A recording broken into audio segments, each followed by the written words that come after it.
it's Marley from the Energy Boutique with your energy forecast for Thursday, January 9th.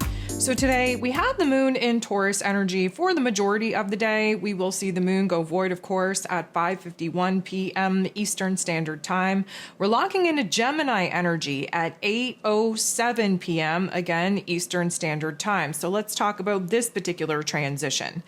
The moon, while in Taurus energy, wants to stay in the present moment. We're very aware of our physical bodies, of our physical environment, and we're trying to lean back on things that are tried, tested, true, comfortable, and familiar.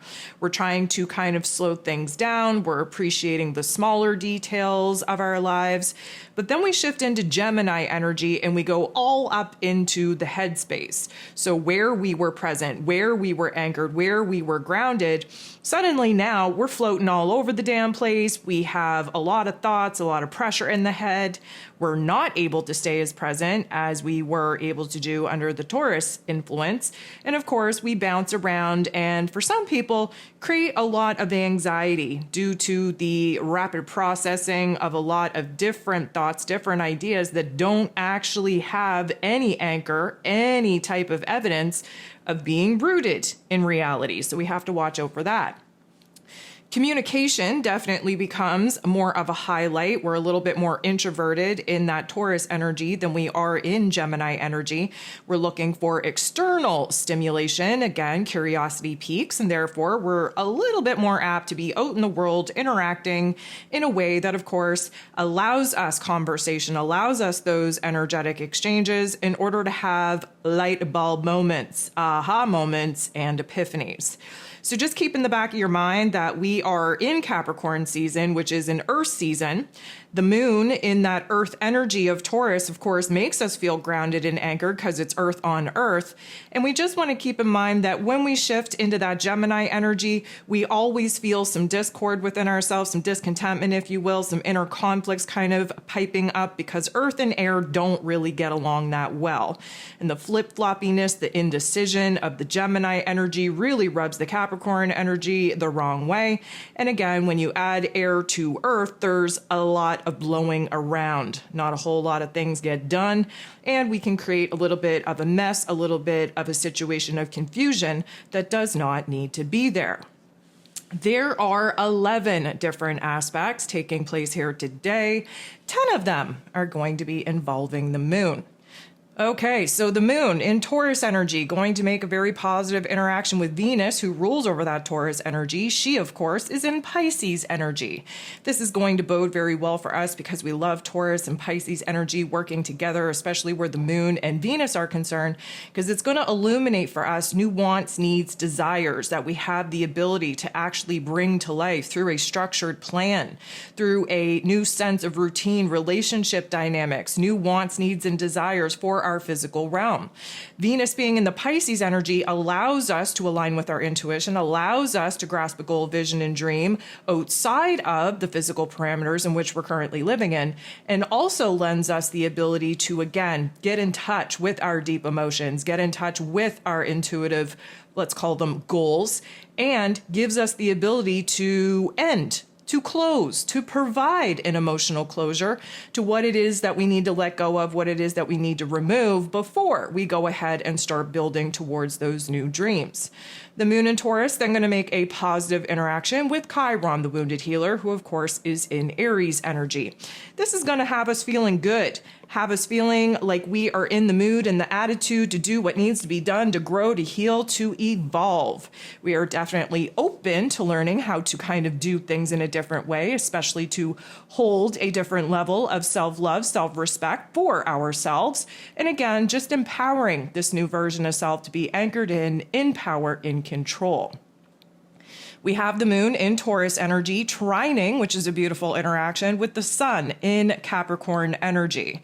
So again, this is the earth on earth energy that I was telling you about, which of course helps us to stabilize, get grounded, get anchored, and take logical, practical steps in our inner realm of emotion and hopefully eventually in the physical realm on what needs to be done.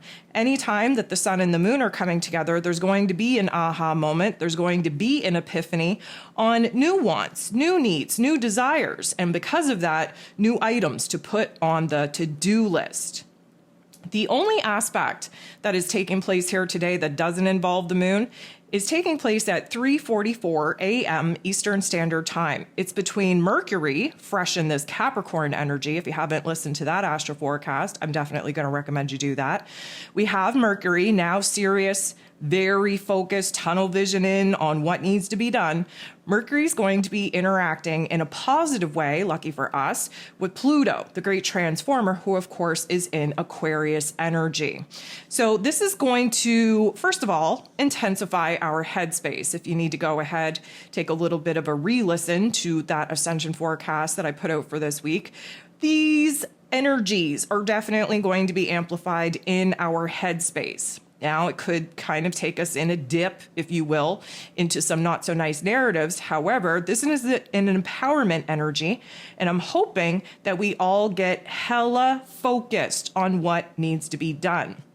There is an intensity that, of course, Pluto brings. Mercury, now in this Capricorn energy, is bringing a whole lot of focus, and we are just starting to get organized in our thoughts, in our, let's call it epiphanies, revelations of this last month, month and a half, of course, where Mercury was retrograde for most of that. We have to take a little bit of time to figure out how it is that we've gotten here, some of the actions that we made, some of the comments that we've made, and how that is kind of organically unfolded into making some choice points, some decision points that we're currently on the fence about.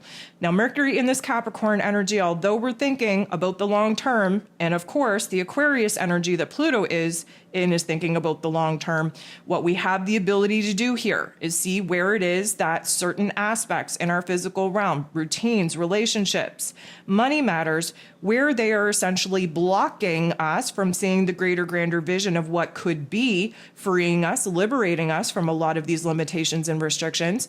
We're seeing everything in a different way, from a different lens, and helping to really zoom in on the particular aspects of our current reality that need to be addressed first and foremost, either removed, released, or kind of adjusted in a different way to allow us to actually see where it is that we need to break out, break free from some of these restrictions before we can kind of focus all of our time, and in this case, mental energy, on the plan, on the strategy that's going to get us out of the situation in which we're currently in and closer to the desired outcome that we absolutely want to be manifesting.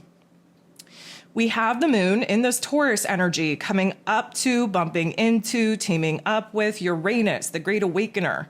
He, of course, is retrograde in this Taurus energy, trying to highlight for us where it is that, again, there are some physical aspects in our materialistic realm, people, places, and things that we are overly attached to, that we have outgrown, that we no longer resonate with, that we have no real purpose for in our lives, but yet we're holding on to it like a security blanket. We are, at the end of this month, going to get a jolt of energy when Uranus directs, and we are going to be able to kind of make some of those major spontaneous changes in our realm, in our reality that we've been resisting and making for the past 4.5, 5 months. Now, the moon conjuncting Uranus is just as much of an ending as it is a beginning. It's a closure of a cycle. It's an opening of a cycle. And of course, the moon is involved. So this has a lot to do with our emotions. We are going to be realizing what it is that is keeping us attached to people, places, and things that we know are not for us. We're going to have this realization come in from the higher realms of intelligence. And we're also going to have an epiphany on where it is that, emotionally speaking, we're ready to let certain people, places, and things go. The beginning of this cycle is a download, insight, clarity on where it is that we have the option, the opportunity to build and create a better realm, a better reality with aspects that can actually resonate with us and help us grow and help us evolve, where we have the option and opportunity to start building towards that. But of course, we have some elimination, some removals, some releasing to do before we can devote all of our time and energy and attention into building something new. The moon is then going to make a positive interaction with Mercury. So we both have Mercury and the moon in Earth energies now. And this is definitely going to help us gain a lot of clarity in our headspace and in our emotions. We are thinking long term with Mercury in Capricorn energy, but we're also thinking very immediately with the moon in Taurus. Emotionally speaking, we don't want to make the changes that we know that we need to make in order to align with our desired outcome for our long-term goals, but this is a positive, encouraging type of energy. So we're emotionally trying to process what it is that needs to be done so that we can again start building towards creating the kind of reality that we absolutely want to be living in. The moon is then going to make a positive interaction with Saturn. Saturn being the Lord of Karma, ruling over roles, responsibilities, systems, structures, foundations, and of course, our willpower.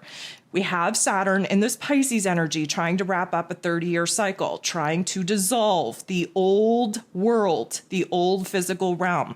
People, places, and things that got kind of manifested, that got built and created due to our belief system at the time. We're also dissolving that. We have to have a better belief system, more confident, more, let's call it, deserving type of energy in order for us to build and create the realm and reality that belongs to our higher self.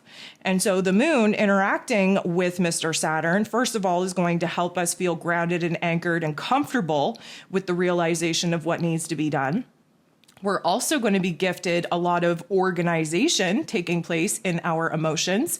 The confusion is definitely lifting, and there is this realization of where it is that, guess what? We are holding on to the same routines, to the same people, to the same ways of going about providing ourselves with safety and security and stability, but yet we're expecting things to be different. And so having that realization, coming to a certain term of acceptance about it, provides us all the power we need in order to start making the smaller changes that are going to add up to major changes in that long term.